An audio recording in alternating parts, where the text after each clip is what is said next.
Bonjour à tous, bonjour Armand. Bonjour Andrea. Et bienvenue dans ce JT Comminges de la section audiovisuelle du lycée Bagatelle. Aujourd'hui, nous allons vous présenter différents reportages qui ont pour thème le Comminges, qui est à l'honneur de ce festival. Et parmi ceux-ci, le Régent, un cinéma-restaurant. Le Chapat, un nouveau restaurant original au cœur de Saint-Gaudens. Les paysages du Comminges. Le circuit court, une méthode de vente sans intermédiaire. Le marché de Saint-Gaudens. Prodcam, une entreprise audiovisuelle. Et Aurignac, un petit village du Comminges. Sans oublier bien sûr la vie sociale à l'île Andredon. Tout bon commingeois est déjà allé au cinéma Le Régent. Mais le connaissez-vous vraiment? Et comment faut-il pour être plus qu'un cinéma? Un reportage de Simon Tarbrouillèche, Céline Dabuno et Arthur Voss. Bonjour et bienvenue au cinéma Le Régent. Ici, il y a 7 salles, un bar, un bistrot et on va interviewer Thomas Miquel. Allons-y. Bonjour Thomas. Bonjour. On va vous poser des questions par rapport au cinéma. On va commencer par très simple. Qui êtes-vous? Bien moi du coup je m'appelle Thomas Miquel et je suis directeur adjoint du cinéma Le Régent à Saint-Gaudens. Je suis arrivé en 2006, en septembre 2006, donc ça fait 17 ans quoi. Ça vient d'où cette idée de mélanger le cinéma avec la restauration? Ça répond à plusieurs choses. Ça répond déjà à une demande des spectateurs. On écoute beaucoup ce que les spectateurs nous disent quand ils viennent. Et beaucoup on nous demandait en sortant des films où est-ce qu'on peut aller manger. Alors on renvoie vers des restaurants, puisqu'il y en a et c'est leur métier. Mais en semaine, le lundi soir, le mardi soir, on leur disait écoutez, on sait pas quoi vous dire, on s'est dit on va essayer de proposer une formule où les gens puissent manger sur place. Alors on n'est pas un restaurant, c'est pas notre métier, donc on veut pas non plus aussi on veut pas déborder sur les restaurateurs dont c'est le métier, mais il a fallu qu'on trouve une formule pour que, donc cette formule un peu bistrot, vous voyez bistrot c'est pas restaurant, c'est un peu entre les deux, donc on a eu l'idée de faire des croque-monsieur maison, on fait tous les 2 jours, on achète du bon pain, du fromage, etc., on les prépare, et puis ensuite on les fait toaster pour les gens, puis après on a trouvé ce concept des bocaux, là ce sont des bocaux, les salles de cinéma maintenant c'est plus juste des lieux où on vient voir un film ou on repart. Ce que recherchent les spectateurs c'est de pouvoir venir dans un lieu et de pouvoir y passer du temps, de pouvoir justement y manger, voir un film, que ce soit un lieu sympa, convivial, où on sent qu'il y a du monde, où il y a une ambiance, voilà, et pas juste venir voir son film et repartir chez soi. Et nous on fait un festival qui s'appelle les Rencontres du film d'art et c'est un festival qui n'existe qu'ici. Nous on fait de A à Z, on y travaille toute l'année avec la thématique des films d'art, c'est-à-dire des films sur les arts, les artistes, où on voit comment les artistes font, où on comprend comment ils créent, on comprend les questions qui se posent pour créer. Est-ce que vous êtes content de la manière dont vous divertissez une partie du Comminges? En fait, on est toujours en train de faire, donc on se pose pas trop la question on n'a pas trop le temps de regarder en arrière, puisqu'en fait, quand les rencontres films d'art sont terminées, par exemple, nous on est reparti déjà on est toujours en train de regarder devant la programmation de la semaine prochaine, les animations à venir qu'il faut organiser. Donc on n'a pas trop le temps de se conforter, de regarder, de se dire ah super, on a fait tout ça. En fait, on n'a pas trop le temps. On est toujours on regarde devant. On n'a pas ce temps de satisfaction, c'est un peu étrange, mais il y est pas trop, il est très court. Il va être quand la soirée s'est finie, que c'était réussi, qu'il y avait du monde, que tout le monde était content, on se dit ah super, tant mieux, c'était une soirée réussie. Le lendemain matin, c'est fini, on est passé à autre chose.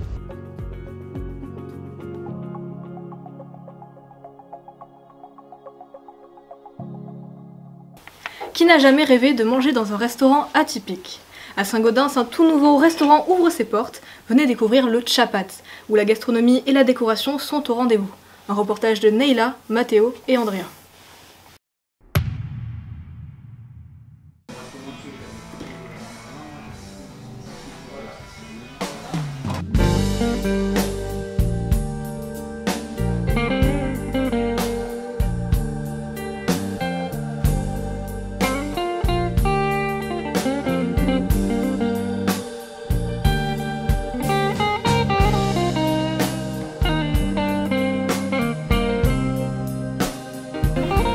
Est-ce qu'il y a beaucoup de clients?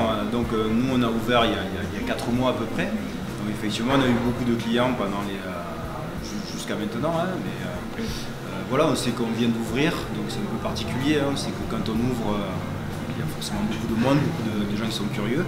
Le but ça va être de garder notre clientèle. Voilà, on a eu beaucoup de monde jusqu'à maintenant. I've gotta leave, yeah. I've got to find some place to go. Alors, bon, en général, dans le monde de la restauration, c'est compliqué. Il y a beaucoup de restaurants qui ferment parce qu'ils ne trouvent pas d'employés ou ils n'arrivent pas à garder les employés. c'est un milieu qui est compliqué, c'est un travail qui est difficile.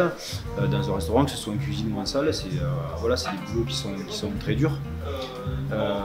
Donc en général c'est difficile, nous on n'a pas eu de mal, c'est des gens qui voulaient venir travailler au restaurant, que ce soit notre employé de salle qui vraiment avait envie de travailler là, et l'apprenti aussi, voilà. On a eu plusieurs demandes, que ce soit en salle ou en apprentissage, on a aussi eu plusieurs demandes. Donc pour nous, pour le moment ça n'a pas été difficile, mais ça peut le devenir. Voilà. C'est parce que c'est un boulot qui est difficile et contraignant. Alors, est-ce que c'est facile? Non, c'est pas facile. Alors, c'est pas facile en général. C'est pas facile dans le monde de la restauration, et encore plus en ce moment. Il y a une très très forte augmentation de fermeture de restaurants en France. C'est vraiment énorme, de l'ordre de 40%. Donc, pour plein de raisons, il y a le pouvoir d'achat des Français et des ménages. Voilà, les gens ont moins d'argent, les produits sont plus chers. Et ensuite, les deux raisons principales, ça rejoint la question que vous me posiez tout à l'heure, c'est la question des employés. C'est difficile de garder les employés. Donc, quand on n'a pas de cuisinier, par exemple, alors nous on cuisine, on cuisine tous les deux, donc on n'a pas ce problème-là. Mais un restaurant sans cuisinier, le restaurant ferme et on manque de cuisiniers. Et l'autre gros problème, c'est la question de l'énergie, du chauffage, du gaz, etc., qui est en très forte augmentation. Et comme pour les boulangers, etc., les restaurants prennent ça de plein fouet, et il y a beaucoup de fermetures à cause de ça. Parce qu'on n'est plus compétitif, on n'arrive plus à en vivre, tout simplement.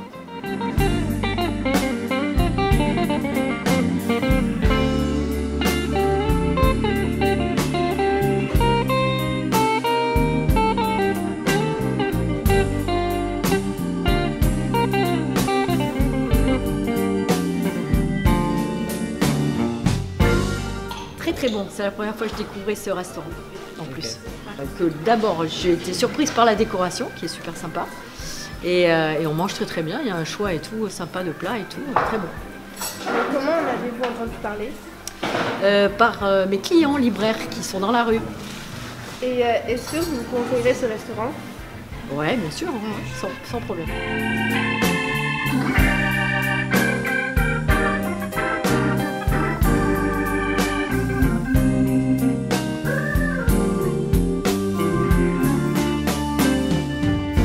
Tell all you working men to go home a little before time. Then you catch your woman getting down wrong. Qui n'a jamais eu l'occasion d'admirer les magnifiques paysages du Comminges, et qu'en pense l'agent? Ceux qui habitent là depuis longtemps, mais aussi ceux de passage, laissons-leur la parole. Un reportage de Thiago, Andy, Camille, Antoine et Luna. Entre les sommets pyrénéens et les vallées verdoyantes du sud-ouest de la France se déploie un tableau naturel envoûtant, le Comminges. Ces paysages façonnés par le temps et la nature offrent un paysage différent chaque saison. Dans ce reportage, découvrons la vie de plusieurs personnes sur le Comminges. Donc moi, quand je pars du Comminges, ce qui me manque le plus, c'est la tranquillité, la verdure et surtout le calme, parce qu'en ville, il y a toujours les voitures qui circulent et qui font du bruit, alors que dans le Comminges, on est éloigné dans nos campagnes et voilà, du coup on est plus tranquille. Et par exemple aussi quand je vais courir, je préfère courir à la campagne parce que déjà le décor est beaucoup plus agréable et je suis plus tranquille, il y a beaucoup moins de voitures et de circulation et on est moins embêté. Moi, ce qui m'a manqué au niveau des paysages en campagne, que maintenant je n'ai plus en ville, c'est la vue des montagnes, l'horizon qu'on voit tous les matins se levant, les montagnes qui évoluent durant les saisons. C'est assez agréable et c'est vrai que ça me manque un peu. Et après, je pense aussi, c'est un peu plus que le paysage, mais la verdure surtout. Le fait de voir beaucoup de verre et tout, même si ici à Toulouse, on est quand même pas mal servi au niveau des parcs et de la verdure en général. C'est les forêts, les parcs qui sont verdoyants, qui sont agréables à visiter. Commingeoise de naissance, j'ai toujours habité le Comminges, sauf quelques années dans la région parisienne. Effectivement, depuis mon enfance, les paysages ont changé, des terres, on est dans un terroir agricole, moins de paysans, donc des champs beaucoup plus importants avec le manque de haies qui avaient été arrachés, et bien sûr beaucoup moins de neige, et l'urbanisation qui a gagné les petits villages. Authentique. Diversité. Solitude. Nostalgie. Charmant. Plaisant.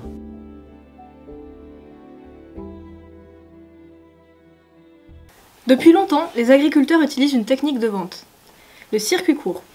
Vous consommez souvent des produits provenant de cette méthode sans même vous en rendre compte. En effet, cette pratique consiste à vendre aux clients des produits avec le moins d'intermédiaires possible. Mais alors, comment cela fonctionne-t-il réellement? Un reportage de Lilou, Tia et Maëlie. Les circuits courts. Il en existe 2 types au sein du commerce, mais les connaissez-vous réellement? Tout d'abord, qu'est-ce qu'un circuit court? Le circuit court, c'est le fait de vendre un produit avec le moins d'intermédiaires possible.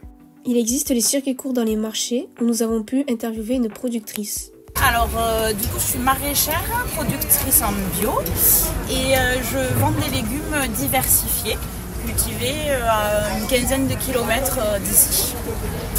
Alors, moi, je me suis installée il y a 3 ans. Et j'ai attaqué les marchés il y a 2 ans et demi à peu près. Je fais 2 marchés par semaine. Je fais le marché de Saint-Gaudens et le marché de Montréal le lundi. Alors parce que moi j'ai un système, je suis une productrice, je cultive sur une toute petite surface. Je tiens à cultiver des légumes très diversifiés. Pour travailler pour les grandes surfaces, il faut travailler que 2 ou 3 légumes en grande quantité. Et en fait, moi, mon système, il faut que je vende en direct pour pouvoir valoriser mes produits. Si je vends pour la grande surface, c'est des prix trop bas. Et moi, j'ai pas un système qui peut se permettre d'avoir des prix trop bas.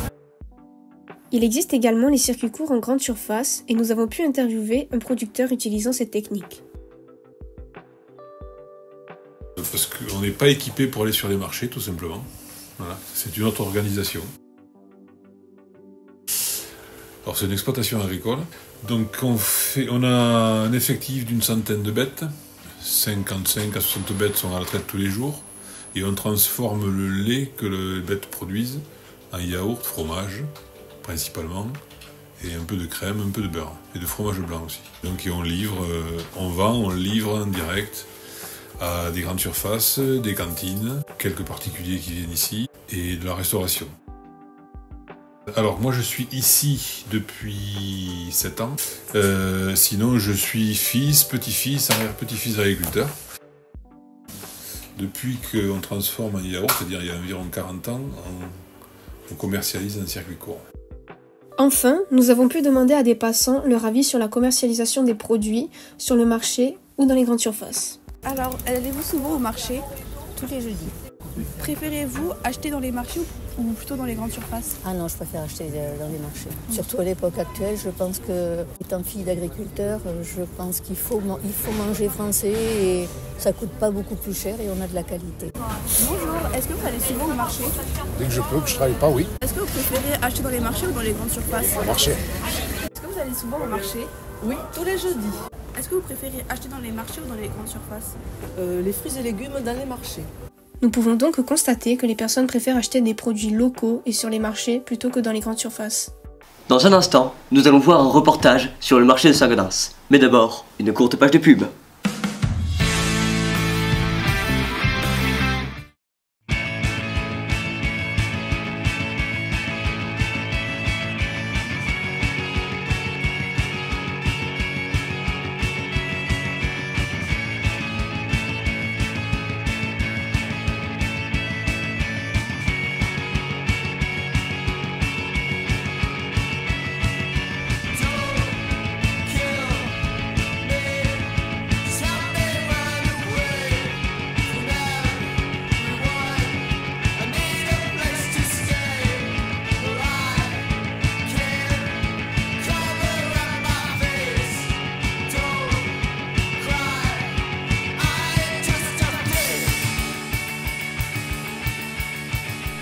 Fanta, toute une aventure. Achète. J'adore cette montre, parce qu'elle montre l'heure. En plus de cela, elle a des aiguilles. Et vous savez quoi? Où est-ce qu'on la met? D'après vous? Ah, je l'ai cassé. Consultez votre pharmacien avant utilisation, car très peu conseillé lors de la grossesse.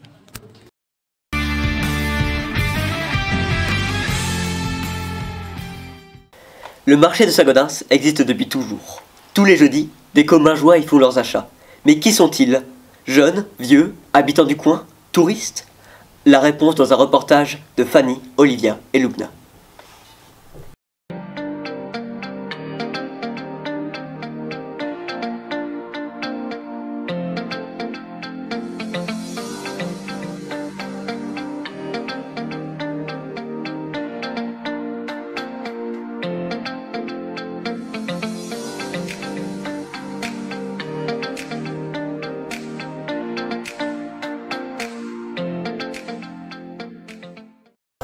les jeudis, régulièrement, quand je suis dans la région. Non, pas du tout, non. Une fois tous les 15 jours. Oui, je viens tous les jeudis, oui. Non, là c'est la première fois que je viens. Je viens d'arriver dans la région. Donc, Parce que je trouve que c'est agréable, il y a beaucoup de commerçants, il y a une bonne ambiance, c'est sympathique, voilà. Bon, j'aime bien le marché de Saint-Gaudens. Il y a des choses qu'on ne trouve pas à Leclerc. Parce que je veux faire marcher les produits locaux. J'achète local, quoi, voilà. Nous vendons des produits laitiers que nous fabriquons sur la ferme à Saint-Médard. Et également, on apporte les produits qu'on a sur la boutique, qui ne sont pas fabriqués à Saint-Médard, mais dans d'autres lycées. Et du fromage. On a aussi choisi d'anciens élèves du lycée agricole. Je vends des pâtes fraîches. Donc nous, on vend des fruits et légumes. Notre objectif, c'est de vendre, d'être en contact direct avec les producteurs. Donc en fait, tous les mardis dans la nuit, on va à Toulouse. On a un côté où c'est grossiste et un côté où c'est producteur. Nous, notre stratégie commerciale, on va parler comme ça, c'est de travailler au maximum avec le 31, le 31 et ensuite tout Midi-Pyrénées. Voilà. Et de faire au plus proche de notre région. Il y a le frais et le non frais. Et je prépare le matin, j'arrive à 6h, je prépare le matin mon poulet, mes pâtes fraîches. Après, bon, j'ai plus qu'à attendre le client, quoi.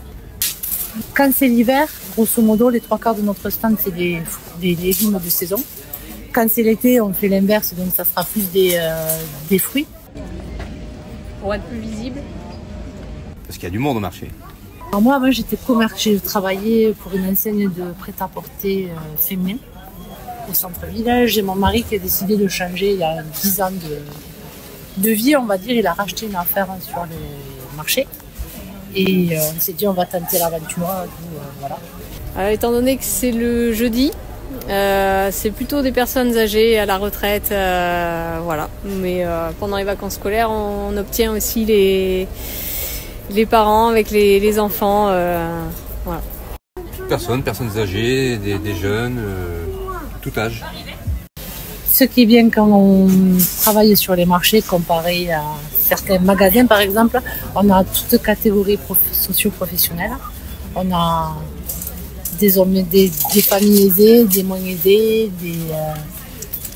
des personnes d'un certain âge parce que quand c'est la semaine les jeunes travaillent. Et le week-end par contre, comme on bosse le week-end, le samedi, on touche une population avec des enfants, des couples un peu plus jeunes, quoi. Le Comminges a lui aussi envie d'être promu, par des vidéos, par des photos ou même des documentaires. Récemment, une entreprise audiovisuelle se situant à Mazères-sur-Salat s'est ouverte. Elle est dirigée par Rijali Ousseni et cette entreprise se nomme Prodcam. Et alors, voyons voir ce qu'elle prévoit pour promouvoir le Comminges. Un reportage de Alexis, Isaac, Martin et Sheisa. La vidéo et l'image sont de très bons moyens pour communiquer et partager des informations. Dans ce reportage, nous allons répondre à la question « Quelle est la place de l'audiovisuel dans le Comminges ?» Pour nous aider à y répondre, nous avons interviewé un élu de la commune de Mazères-sur-Salat. Alors je suis adjointe en particulier en charge des affaires culturelles et du patrimoine et aussi des animations du village.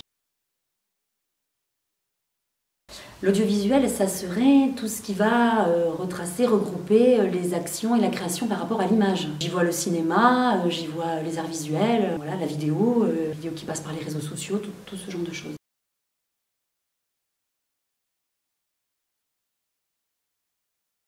Certainement, oui, bien sûr. Mettre en valeur le territoire, c'est très important. On a tous droit à avoir des propositions culturelles de qualité et je crois que c'est aussi parce que la jeunesse va s'y intéresser, parce qu'on va créer justement des façons différentes d'être attirés par notre territoire en mettant en valeur son patrimoine, mais aussi les gens qui y vivent, les gens qui travaillent et l'économie. On aura envie de s'y installer et si on veut s'y installer, alors il continue de vivre. C'est le cas de Prodcam, une petite entreprise d'audiovisuel qui vient de s'installer dans le Comminges. Bonjour, je suis Rijali Ousseni, je suis né dans les années 80 à l'île de Mayotte, un petit département français. Je suis réalisateur, producteur de films et gérant de la société Prodcam. La société Prodcam est une société qui a vu le jour, qui a été créée par moi-même à l'île de la Réunion en 2011 dans l'objectif de se lancer dans la réalisation, dans la production des œuvres audiovisuelles cinématographiques. J'ai décidé de m'installer dans le Comminges parce que suite à une petite enquête que j'ai menée, il s'avère que le monde de demain évolue vers les Comminges parce que les grandes villes sont en saturation. Donc voilà, c'est pour cela que j'ai pris la décision d'entreprendre et d'évoluer dans les Comminges parce qu'il y a aussi une clientèle à ne pas négliger. Ridjali Ousseni a notamment produit le long-métrage Zamani, sorti au Cinépalm à La Réunion et dans les ondes de France Télévisions.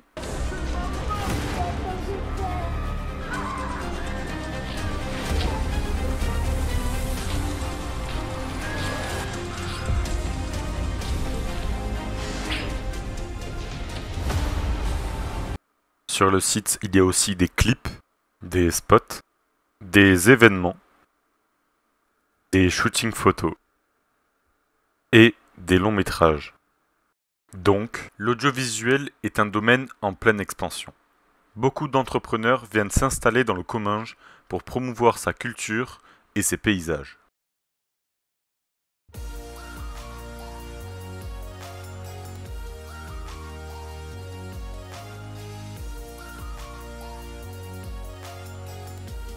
Aurignac est un petit village très animé. Mais qu'est-ce qui le rend si vivant ? Souvent, vous passez à côté de magasins, de bars, de restaurants et parfois de bâtiments vides qui pourtant participent grandement à la vie dans votre village. Mais que sont-ils vraiment et quels sont leurs rôles ? Nos reporters Émilie Petiot et Armand Ramneau sont allés enquêter pour vous.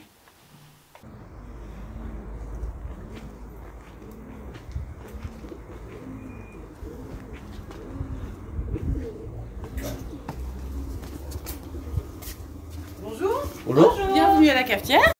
Créée par un groupe d'amis en 2019, la cafetière est un bar associatif tiers-lieu mis en place dans le but de pouvoir s'y rendre afin d'entreprendre ce qu'on a besoin de faire tout en étant dans une ambiance conviviale. Que ce soit travailler, boire un verre entre amis ou juste discuter sans même consommer, cet endroit a été pensé pour tout, avec de multiples salles assurant un endroit confortable où faire nos activités. Un tiers-lieu est donc un endroit créé pour être multifonction, pour assurer à la personne qui vient de trouver ce qu'elle cherche. Alors, à la cafetière, nous avons des ateliers portés bénévolement, des ateliers de langue, des ateliers artistiques, des ateliers autour de la lecture, autour de l'écriture. Nous avons aussi une petite librairie que vous pouvez voir un petit peu sur notre droite. Donc en partenariat avec une librairie à Toulouse qui nous permet de vendre des livres nouveaux. Nous avons aussi des petits livres d'occasion et en même temps je profite pour montrer l'espace expo où aujourd'hui vous avez l'exposition de deux jeunes de 17 ans. Donc on met à disposition cet espace aussi pour des artistes du territoire tout le long de l'année. Nous avons aussi une programmation culturelle où nous avons tout l'été des concerts sur la terrasse que vous avez vu au début. Nous avons aussi le téléphone qui sonne souvent parce qu'on travaille en partenariat avec beaucoup de structures du territoire. Et tu peux répondre, Angelina. On est dans le feu de l'action de la cafetière. Donc on croit beaucoup au travail en réseau et en partenariat avec tous les acteurs, actrices du territoire et du Comminges. On attend qu'Angelina finisse le téléphone. Voilà. Et justement, l'idée, c'est de pouvoir mutualiser les ressources avec les associations, les collectivités territoriales, les individus qui ont plein de compétences, envie de faire, savoir exprimer sur le territoire. Et on travaille en fait autour de 3 pôles principaux qui sont donc le domaine culturel, professionnel et la jeunesse. Voilà. Et à ce titre, on accueille l'espace jeunesse d'Aurignac dans nos étages à la cafetière. Ouais. Qu'est-ce qu'on peut dire d'autre? On a aussi un repère vélo qui est ouvert les samedis. Donc un groupe de bénévoles qui s'occupe de réparer les vélos et vendre aussi des vélos qui ont été réparés. Ensuite, nous avons des espaces de location. Donc, au deuxième étage, on a la MJC, mais nous avons aussi des professionnels qui sont accueillis dans le lieu. Peut-être, Angelina, tu peux... les professionnels qui viennent travailler. Oui. Voilà, donc on a des organismes de formation comme la FOG, la Chambre de l'Agriculture, la Petite qui est venue en séminaire tout fraîchement. Voilà, ils viennent ici parce que justement, souvent ils viennent de Toulouse, se retrouver dans un village animé comme celui d'Aurignac en fait leur fait beaucoup de bien et ça leur amène en fait d'autres liens en fait. Possible aussi. Voilà, on accueille également des réunions en fait d'associations sur le territoire, donc ici dans nos locaux. Voilà. On a, au niveau des espaces de travail, oui, on peut parler du coworking. Le coworking, ah oui, on a aussi un espace qui est réservé pour à peu près 3 coworkers. Donc là, on vient avec son ordi et puis justement pour sortir un peu de cette solitude chez soi quand on travaille, quand on est en télétravail. Et bien, en fait, on vient avec son ordi à la cafetière et puis voilà, on travaille, on peut descendre prendre un thé, papoter et remonter travailler ensuite. Et du coup, peut-être on peut parler de la porte d'entrée de la cafetière, c'est-à-dire le bistrot, donc le bar que vous voyez ici, où travaillent les bénévoles tout le long de l'année, et nous, deux salariés ici derrière, mais aussi dans la coordination de tout ce qu'on a dit. Et notamment le comptoir, où vous avez posé vos coudes. C'est les premiers liens que la cafetière a avec les personnes nouvelles ou habituées qui rentrent ici pour boire un café, mais aussi juste pour parler de leurs envies, de leur vie, pour partager, pour créer du lien social, parce que c'est notre objectif premier à la cafetière. Ainsi, la cafetière montre comment les petits villages du Comminges prennent vie. Ce sont donc les idées altruistes comme celle-ci qui donnent de l'animation.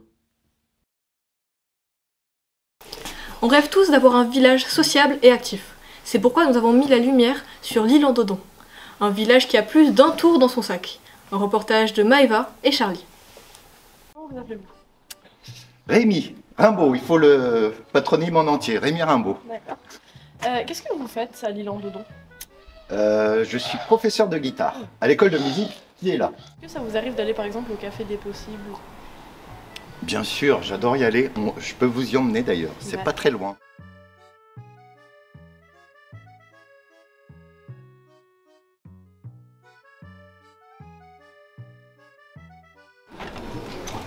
Allez-y, rentrez. Vous allez rencontrer tout le monde.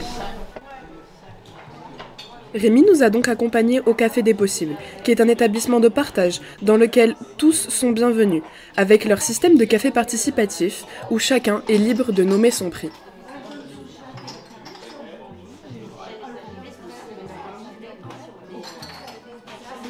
C'est un lieu qui est créé par les habitants de l'île en Dodon et du canton, et pour les habitants de l'île en Dodon et du canton. Donc en fait, moi je suis juste là pour coordonner les gens entre eux. Mais il est évident qu'aujourd'hui, oui, il y a un tissu social qui est assez fort, des liens qui se créent entre les gens, et du coup une dynamique qui est passionnante. Grâce au café et à la gentillesse des gens, la vie sociale et commune du village est bien présente. Mais qu'en était-il de la vie sociale des plus jeunes? Lorsque nous étions au marché du samedi matin, qui a lieu sur la place du village, nous avons croisé Olivier, qui est l'homme en charge du cinéma et du club de bâtin. Il nous a donc proposé d'aller voir tout cela. Et donc chaque vendredi, un film différent passe à la salle de cinéma.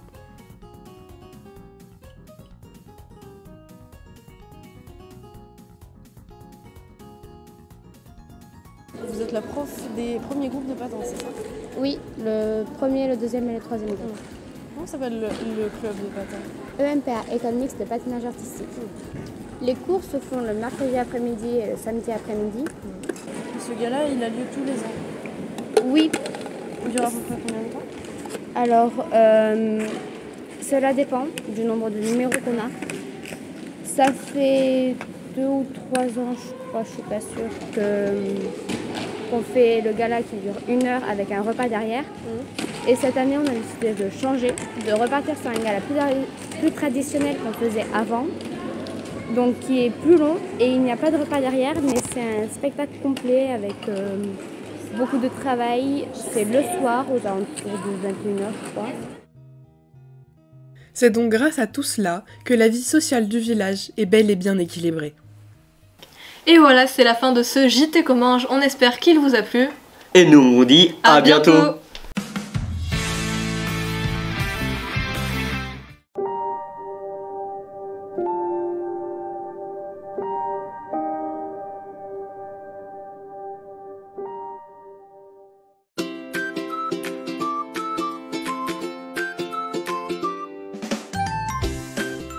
Waouh, elle est vraiment super cette application. Installez-la. Oh non, mon grand-père est décédé et je n'ai plus d'argent pour le mettre à l'abri. Mais comment faire? Waouh! Vous êtes triste et sans argent pour mettre à l'abri papy? Oui, mais qui êtes-vous? Nous sommes les pompes funèbres! Les offres sont majestueuses. Très bien, merveille!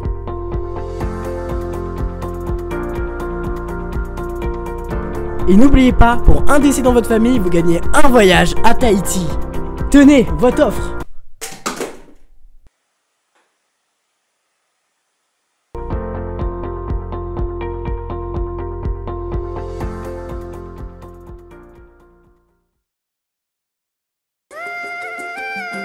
Merci papy pour ce voyage.